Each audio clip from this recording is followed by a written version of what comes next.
का जो प्रथम वर्ष है 2022-24 का, उसमें 16,849 कैंडिडेट प्रविष्ट हुए थे और 8,013 कैंडिडेट उत्तीर्ण रहे, यानी पास प्रतिशतता 47.56 रही। इसी तरह से ही जो 21-23 की जो द्वितीय वर्ष की परीक्षाएं थी, उसमें 11,272 कैंडिडेट सम्मिलित हुए थे, 7,711 उसमें उत्तीर्ण रहे, यानी पास प्रतिशतता 68.41 रही। तो इस तरह से ही जो प्रथम वर्ष था री पर 21 और 23 वाले, उसमें 2,816 कैंडिडेट थे, 1,622 उत्तीर्ण रहे, उसकी पास प्रतिशत 57.60 रही। तो इस तरह से बीएड का भी रिजल्ट आज हमने लाइव कर दिया है और कैंडिडेट दोबारा आवेदन इसके लिए कर सकते हैं। इसका शुल्क 800 रुपये रहेगा और एक से अधिक विषयों में रीअपेयर है तो परीक्षा शुल्क प्रति वर्ष 200 रुपये रहेगा। तो इस तरह से इसका भी हमने जो है रिजल्ट लाइव कर दिया। आप सबको विदित हो कि पहले ही दिन ही मात्र 2 सेंटर से पेपर लीक हुआ था। उसके बाद तुरंत हमने कार्रवाई की और उसके बाद कोई प्रश्न पत्र प्रदेश में उसके बाद लीक नहीं हुआ। तो इस तरह से ये 100% मैं कह सकता हूँ प्रभावी रहा और आगे भी कोई संभावना नहीं है कि क्वेश्चन पेपर बाहर आ जाए। ये तो मैं कहूँगा मीडिया का ही कहना है कि इस बार पता ही नहीं लगा कि परीक्षाएं हो रही हैं। तो इसकी कितना प्रभावशाली ये रहा है, मीडिया इसको खुद जानती है। जो जमावड़ा नकल करवाने के लिए था वो तो पूरी तरह से गायब हो चुका है। हाँ, कुछ अभिभावक जो अपने बच्चों को परीक्षाएं दिलवाने आते हैं, वो बेशक परीक्षा केंद्र के बाहर बैठे हैं, लेकिन किसी तरह का हस्तक्षेप उनके द्वारा नहीं होता है। वो शांतिपूर्वक ढंग से बाहर परीक्षा केंद्र के बैठते हैं, अपने बच्चों की परीक्षाओं का संपन्न होने का इंतजार करते हैं और फिर लेकर चले जाते हैं।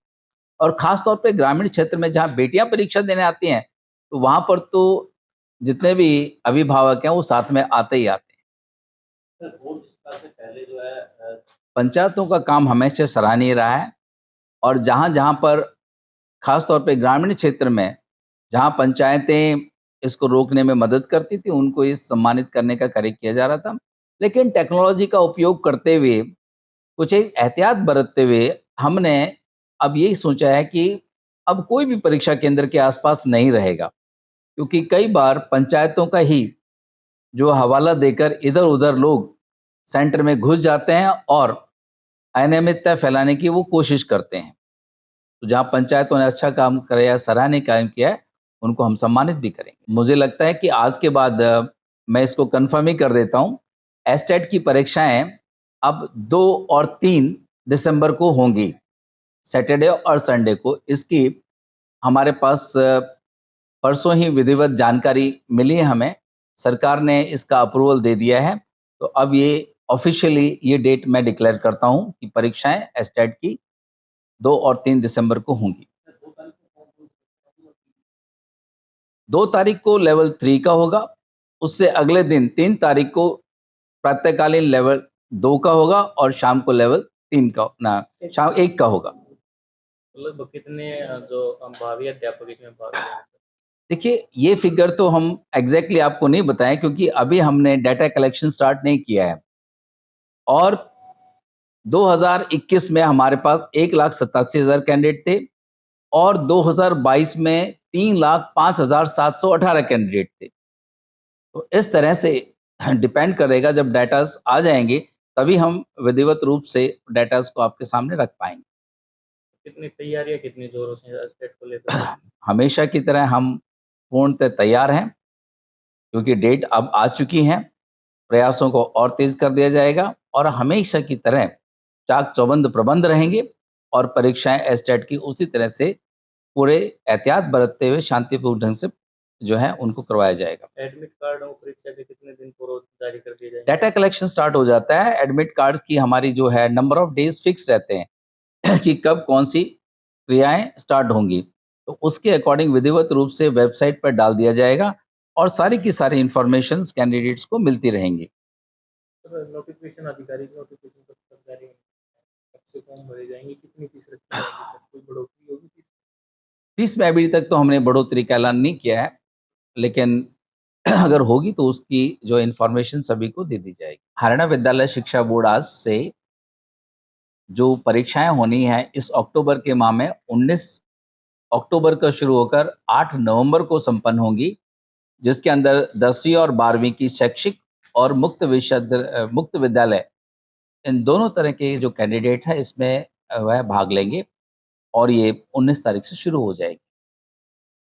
इसके अंदर सेकेंडरी लेवल पर कुल मिला के 18,979 कैंडिडेट बैठेंगे और सीनियर सेकेंडरी में 14,585 कैंडिडेट जो है वो अपीयर होंगे और मुक्त विद्यालय से 28,787 और सीनियर सेकेंडरी में 32,347 ये डेटाज हैं जिसके अंदर ये सारे स्टूडेंट्स भाग लेंगे।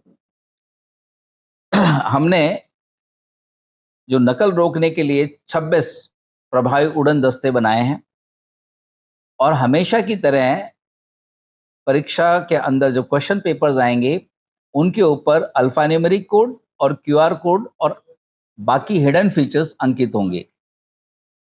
अगर कोई उसे वायरल करने की कोशिश करेगा तो तुरंत पकड़ा जाएगा। इसका सभी मैं विद्यार्थियों से भी कहना चाहूँगा कि वो अपने क्वेश्चन पेपर की पूरी तरह रक्षा करें। जो इन्विजिलेटर परीक्षा केंद्र में इन्विजिलेशन का काम कर रहे हैं, वो भी इस पर कड़ी निगरानी रखेंगे कि किसी तरह से भी कोई क्वेश्चन पेपर्स की फोटो ना खींच सके। अगर किसी ने किसी तरह की भी कोताही बरती तो उसके ऊपर विभागीय कार्रवाई अमल में लाई जाएगी। परीक्षा केंद्र के अंदर कुछ एक उपकरण जैसे मोबाइल, कैलकुलेटर, स्मार्ट वॉच आदि का प्रयोग वर्जित है। इसके लिए हर विद्यार्थी की परीक्षा केंद्र में अंदर जाने से पहले गेट पर उसकी तलाशी ली जाएगी।